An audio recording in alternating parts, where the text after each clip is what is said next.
नमस्कार। अपने से एकटा समदान सुनब छी से सुनू। बाँस के बीटा सन भैया केते जलऊं तोहरो तेजब यही ठाम आरे पूरा ना के पाता साना मैं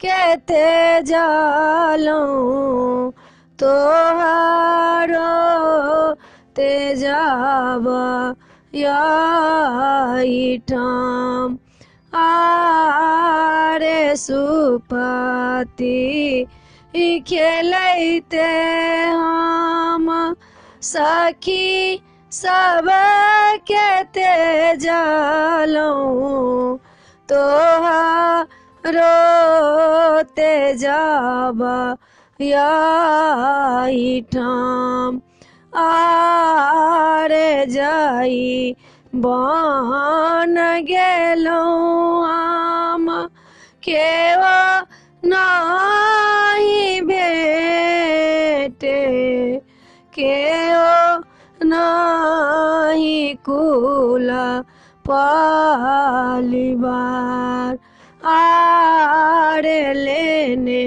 ने एने गेले कहरिया ओही रे निकुंजा बन ओही रे निकुंजा बन जाही बन में अयो ने बाप आरे मैं ये के कहबै पथला भाए बैसा थिन पथला भाए बैसा थिन हमाहू बैसाब ही आहार आरे ककरा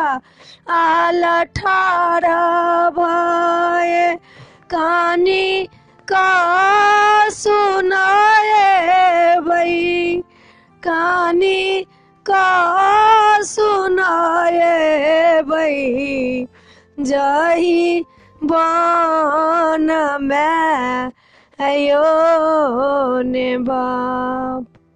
इस समदान में एतबे है। ये वीडियो अपने सबके पसंद पड़त सब्सक्राइब करो नहीं बिसरबे आ कहबै जरूर। जय मिथिला जय भोला बाबा।